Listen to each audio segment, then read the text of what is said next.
नमस्कार। एच में न्यूज़ का स्वागत। और हम आए हुए हैं जीटी रोड स्थित नई बस्ती सीमा मल्टीप्लेक्स, जहां पर कि हमारे बीच मल्टीप्लेक्स के मैनेजर अजीत सिंह जी हमारे बीच हैं। सर, बहुत बहुत स्वागत है आपका आज के इस जॉली एलएलबी सेगमेंट में। सर, कैसा आपको लगा जो हमारे व्यूअर्स हैं, जो हमारे कस्टमर्स हैं, उनका कैसा रोलबैक रहा? देखिए, अगर मूवी को अच्छी तरह से कोई समझे या उसको देखे तो एक तरह की मूवी पूरी किसान से जोड़ी गई है जी। किसान से रिलेटेड मूवी है। और मूवी को हर किसान में कहना चाहूँगा, हर किसान को देखनी चाहिए, हिंदुस्तान के हर किसान को देखना चाहिए। इसमें दिखाया गया है मूवी में कि कैसे गरीब की ज़मीन को बड़े बड़े बिजनेसमैन और पॉलिटिशियन मिलके उनकी ज़मीन को कब्जा कर लेते हैं। आज हमारे यहाँ के किसान आत्महत्या करने के लिए इसी वजह से मजबूर हो जाता है कि उनकी कोई सुनता नहीं है। कोर्ट में, कचहरी में वो चक्कर लगाता रहता है, लेकिन गरीब की सुनने वाला भी कोई भी नहीं है आज के टाइम में, क्योंकि उनको दबाया जाता है पॉलिटिशियन के द्वारा, बड़े अधिकारियों के द्वारा, बिजनेसमैन के द्वारा। उनको अपनी ज़मीन को इस तरीके से करा जाता है कि वो अपनी ज़मीन को इतना मजबूर कर दिया जाता है कि ज़मीन को बेचने के लिए तैयार हो जाएं, वो मजबूर हो जाएं बेचने के लिए। कोई भी बड़ा अधिकारी आता है, उनकी ज़मीन की दोगुनी तिगुनी रेट कीमत लगाता है, उनकी मजबूरियों को देखता है। मूवी में सब कुछ दर्शाया गया है। अगर सही से देखा जाए, समझा जाए तो मूवी पूरी किसान के ऊपर रिलेटिव है। सर, एक और सवाल जानना चाहूँगा कि जिस तरीके से वकीलों का और अदालतों का जो संघर्ष है, जी, जो नए वकीलों का संघर्ष है, वो भी इस पर कहीं ना कहीं छुपा नहीं है जी, तो उसको भी दिखाया गया है।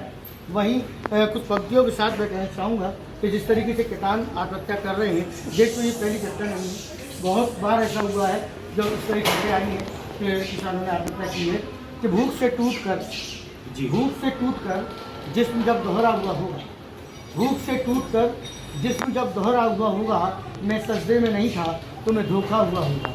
तो कुछ सरकार को कुछ लगता है और ज़मीनी हकीकत कुछ होती है। ये सच है कि हमको सुनाई देता है कि आज किसान ने अपनी भूख के कारण, गरीब के कारण आत्महत्या कर ली, लेकिन सच ये है कि अब मूवी में देखा जाएगा कि सच ये है कि उसको ऊपर से दबाया जाता है, दबाव डाला जाता है कि ज़मीन को अपनी को बेचो। किसान मजबूर हो जाता है कि कैसे उसके बाद में उसके परिवार का पालन पोषण होगा, कौन करेगा, क्योंकि उसी के पास एक ही साधन है, सिर्फ ज़मीन का। उसको भी बड़े अधिकारी, व्यापारी और बिजनेसमैन खरीद लेंगे तो क्या होगा? किसान अपना कैसे बच्चों का पालन पोषण करेगा? मजबूर ही होता है लास्ट में जाके वो आत्महत्या करने के लिए। तीसरा एक सवाल कि जैसे कि इंग्लैंड से उन्होंने बुलवाया था, वो हायर किया था एक रियल एस्टेट के कारोबार में, तो वहीं दूसरी तरफ एक सेशन कोर्ट का एक अदना सा वकील, उसने कहा कि जब एक मिसाल पेश की कुछ फोटोग्राफ्स दिखा के कि आप अपना बंगला देना नहीं चाहते, देश के योगदान में आप अपना बंगला देना चाहते हैं, तो वो वही किसान आखिर वो सब चीज़ें उसका भी तो फंडामेंटल राइट है। मूवी में ये क्लियर दिखाया गया है कि एक बड़े वकील जो बिजनेसमैन का हायर किया हुआ वकील होता है और एक दो छोटे वकील उसको कैसे दबाते हैं, क्योंकि उनके पास में अच्छे अच्छे प्रूफ थे, सबूत थे। उन्होंने मूवी में बिल्कुल दिखाया है। जज को भी बोला है कि आप अपनी ज़मीन को, अपने बंगले को, आप अपने फार्म हाउस को क्या बेच सकते हो बिजनेसमैन के लिए? नहीं बेच सकते। देश के योगदान में अपना योगदान नहीं दे सकते? जी बिल्कुल। तो किसान ही है जो योगदान किसान, सिर्फ किसान ही क्यों करे हर चीज़ें? व्यापारी भी तो कर सकते हैं, बिजनेसमैन तो भी कर सकते हैं। किसान के ही अधिकार में क्यों जा रही हर चीज़ें? किसान के पास अपना अधिकार है, अपनी ज़मीन को बेचे ना बेचे, उसके पास पूरा राइट है। वो अपने फैसले खुद लेगा। जब उसको बेचनी होगी बेचेगा, उसे फसल करनी होगी फसल करेगा वो। तो ओवरऑल इसकी स्क्रिप्ट और ये जो इसकी जो पूरी पटकथा है, वो लोगों से मैंने बात की, कई लोगों से मेरी बात हुई है, उनके रिव्यू में उनके पास आए कि ओवरऑल फर्स्ट हाफ तक बहुत अच्छा इंटरटेनमेंट उन्हें मिला, और आगे भी उनको उसी की उम्मीद है।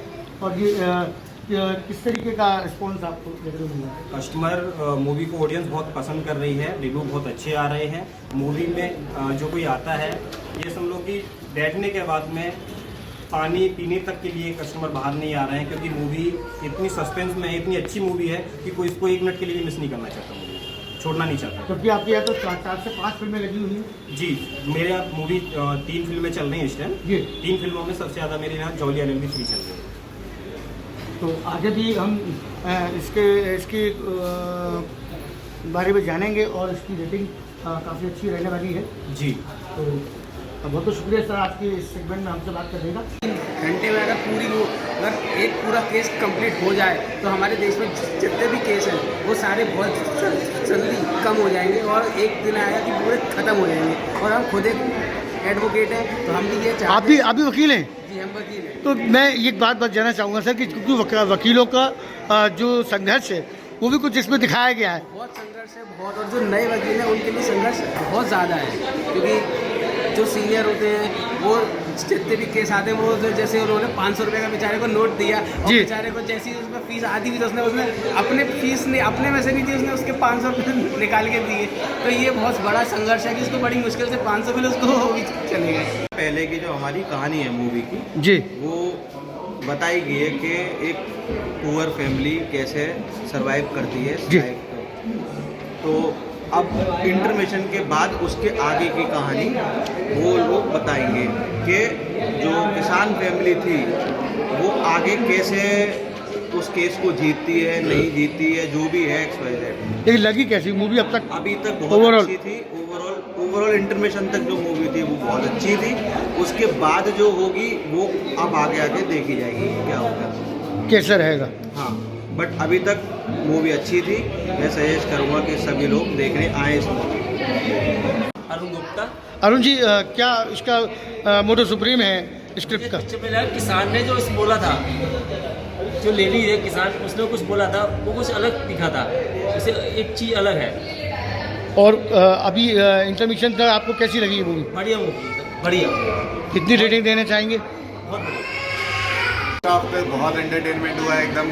एक बार टॉपिक ही बहुत सेंसिटिव है कि बड़ा आदमी कैसे लोगों की ज़मीन छीनता है, तो उस चीज़ से भी बहुत अच्छा।